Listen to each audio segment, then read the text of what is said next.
Nah ini kalau di Bandung namanya bandros ya. Nah ini di sini tentang apalah, itu yang jelas itu untuk Al-Madinah tuh, City apa tuh? City apa tuh?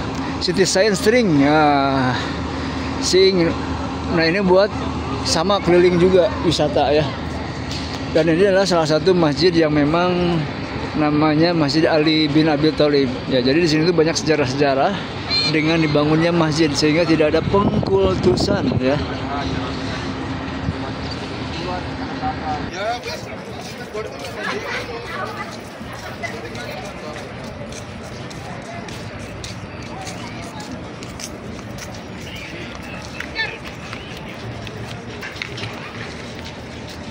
Nah, yang di depan ini namanya Masjid Al-Ghamamah. Kenapa disebut Al-Ghamamah? Banyak sekali ceritanya.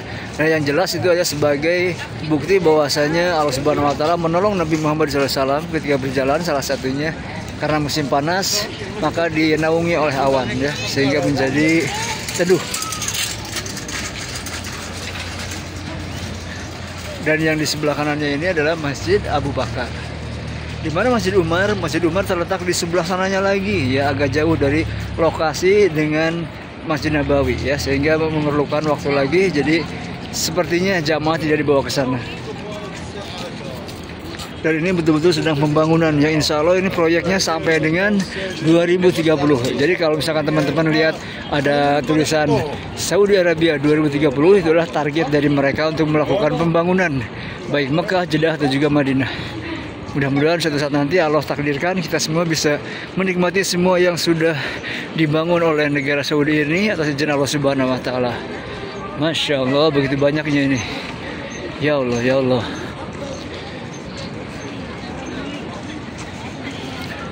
Cenderamata.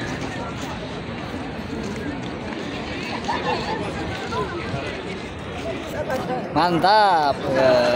Dadah, dadah.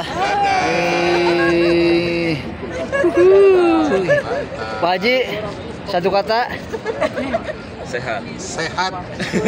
Mbah, satu kata. Walafiat. Wih, Bahagia. Alhamdulillah. Semoga semuanya sehat walafiat dan bahagia ya. Mama. Jadi di kompleks ini ada Masjid Ghamamah di belakang kita dan ada Masjid Abu Bakar As-Siddiq.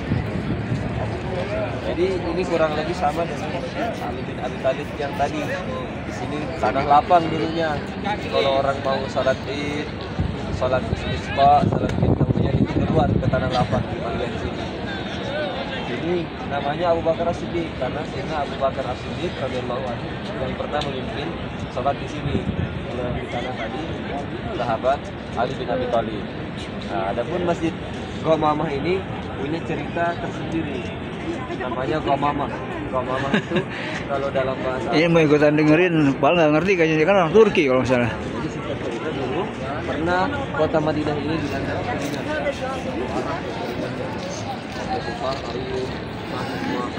Akhirnya Rasulullah Shallallahu Alaihi Wasallam mengumpulkan para sahabat, mengumpulkan umat muslim untuk sholat istisqa di sini, sholat minta hujan. Nah, ketika tidak lama setelah sholat, Rasulullah menengadahkan tangannya. Tiba-tiba datanglah awan menggumpal tepat di atas sini kota Madinah dan mengguyurkan hujan. Dari situlah dinamakan Masjid Al-Ghamamah atau Masjid Awan. Sebelumnya kan belum ada masjid, cuma tanah lapang. Ya, cuman orang-orang Arab itu, tradisinya orang Arab itu kalau ada tempat bersejarah dibuatkan pengingat lah. Jadi ada masjid, misal dulu di sini tanah lapang tempatnya Sayyidina Abu Bakar, namanya Masjid Abu Bakar. Di sini dibangunkan masjid namanya Masjid Al-Ghamamah.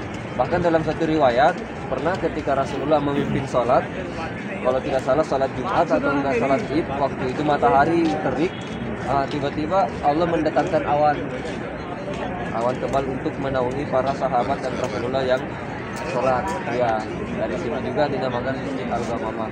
Jadi memang mukjizat Rasulullah itu sebenarnya apa yang ada pada nabi-nabi yang lain ada juga pada Rasulullah, bahkan melebihi. Kalau kita mau bilang mukjizat Nabi Isa menghidupkan orang yang mati, Nabi Muhammad juga bisa. Salah satunya ini awan ini kan awalnya memang benda mati.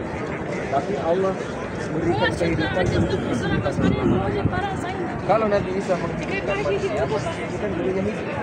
Manusia hidup, kemudian mati. Nabi Isa cuma mengembalikan. Kemudian Nabi Isa mengembalikan yang dulu hidup, kemudian mati.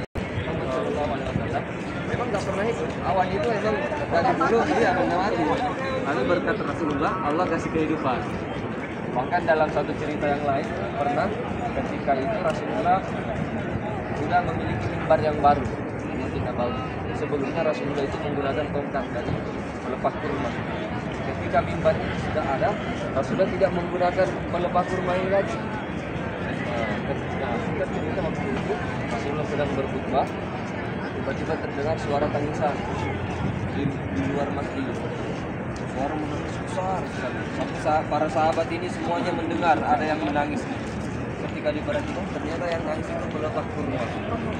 Nangis karena udah enggak dipakai lagi sama Rasulullah. Benar Rasulullah datang ditembus melepas kurma ini, dikasih pilihan sama Rasulullah. Kata Nabi Muhammad, kamu mau ingin bersama aku di dunia, pakai lagi kamu khutbah, atau kamu ingin bersama aku di akhirat? Apa jawaban melepas kurma? Biarkan saya bersama aku di akhirat.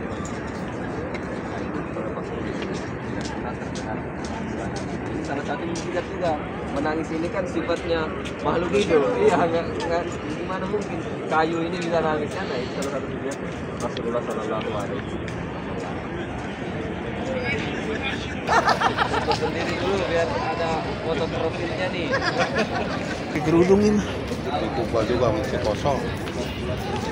Kepinuk juga kembali.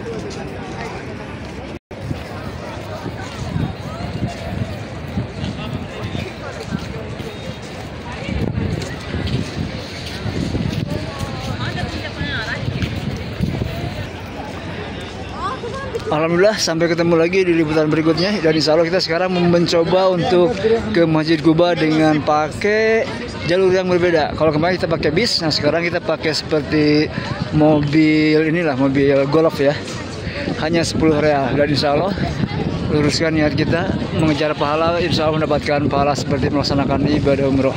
Makanya kita sekarang mau ini dulu, mau apa? Mau berwudu dulu ya.